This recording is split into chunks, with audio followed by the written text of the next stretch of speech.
Thank you, Mr. Ferguson, and thank you, Chief Hatley from the Mint Hill Police Department for your partnership in this investigation. My name is James Barnacle. I am the Special Agent in charge of the FBI here in North Carolina. Christian Sturtevant pledged his loyalty to ISIS and committed himself to killing Americans on New Year's Eve. This investigation unfolded quickly. From the moment the FBI was notified of a potential threat of a terrorist-inspired attack in North Carolina, we went all hands on deck. We assessed the credibility of the threat. The investigation lasted about 2 weeks, included numerous investigative techniques, partnerships with law enforcement agencies, and cooperation from the American public. This Christmas, the FBI and our partners worked to protect the American people. We did not let up until Sturtevant was safely in handcuffs. FBI special agents arrested him on December 31st as he was being released from a local medical facility. On Monday night, as Russ just said, the FBI's evidence response team conducted a search, an authorized search, at his home and on his cellular phone. What we found was a manifesto, which the federal complaint alleges contained detailed plans to execute a massacre on New Year's Eve as people shop for the holidays. Without the swift action of the FBI Joint Terrorism Task Force, New York City Police Department, the Mint Hill Police Department, and our partners at the United States Attorney's Office for the Western District of North Carolina, we could be announcing a national tragedy. Instead, a terrorist attack was thwarted. Give a little background on Sturtevant. He's a U.S. citizen. He turned 18 in December of 2025. The JTTF collected evidence showing he turned his back on his country and his fellow citizens by pledging allegiance to ISIS with the intent of becoming a martyr.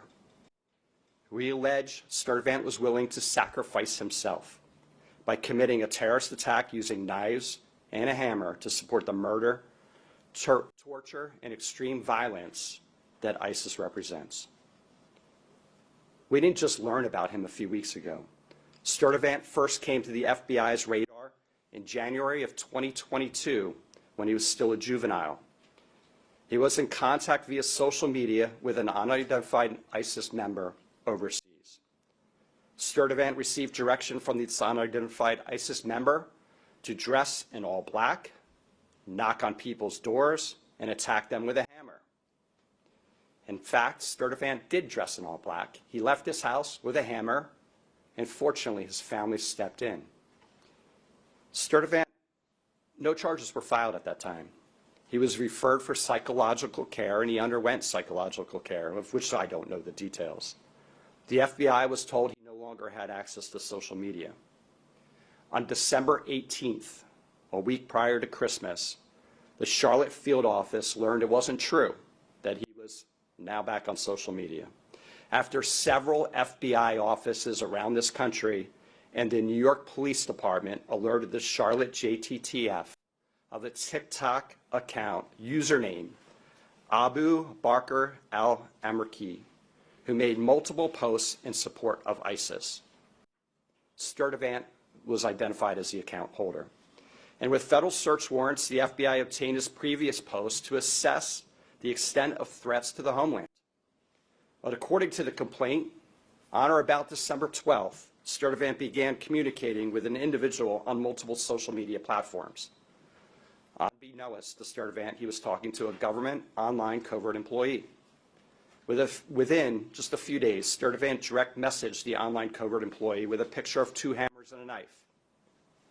The message was significant since in recent years, an ISIS propaganda magazine promoted the use of knives to conduct terrorist attacks in Western countries. The same ISIS magazine which suggested using vehicles to ram crowds, like the terrorist attack last year on New Year's Day on Bourbon Street. The conversations between the undercover employee and Sturtevant escalated further. Sturtevant allegedly sent a voice recording pledging Bayat, a loyalty oath to ISIS. And on December 20th, the direct messaging at least showed Sturtevant asking for help getting firearms, specifically weapons, guns, to carry out the terrorist attack at a food market here in Charlotte area. Thankfully, that did not occur. This investigation was conducted by several FBI field offices, the FBI Joint Terrorism Task Force, which includes the following members: the Charlotte Mecklenburg Police Department, the Matthews Police Department, the Monroe Police Department, the Bureau of Alcohol, Tobacco, Firearms, and Explosives, the United States Customs and Border Protection, the Federal Air Marshal Service, Homeland Security Investigations, Internal Revenue Service, IRS-CI, the United States Postal Inspection Service, U.S. Citizenship and Immigration Services. Also, the NYPD, the FBI New York JTTF, the FBI Columbia Division, and the Mint Hill Police Department were instrumental in thwarting this attack. And of course, alongside our partners at the U.S. Attorney's Office in the Western District of North Carolina, and the Department of Justice. This investigation highlights the very real threat posed by people who self-radicalize online and are inspired by jihadist ideologies espoused by foreign terrorist organizations. They seek to attack soft targets with easily accessible weapons and with little to no warning.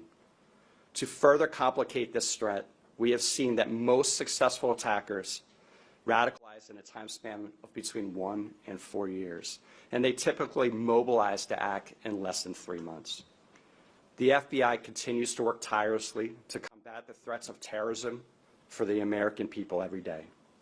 But our partnerships are not limited to just law enforcement agencies.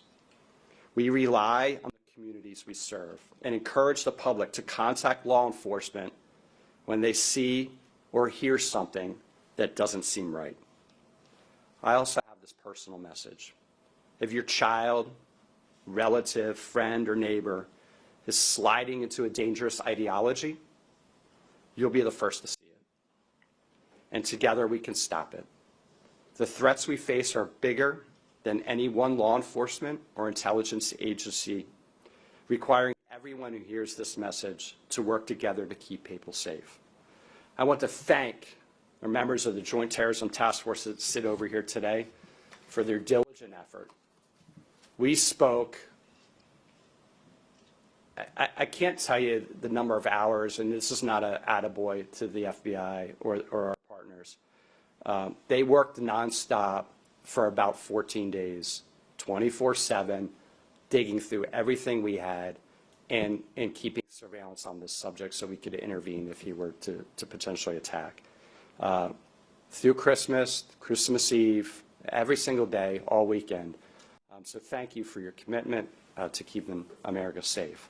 With that, turn it over to Mr. Ferguson for any questions you may have.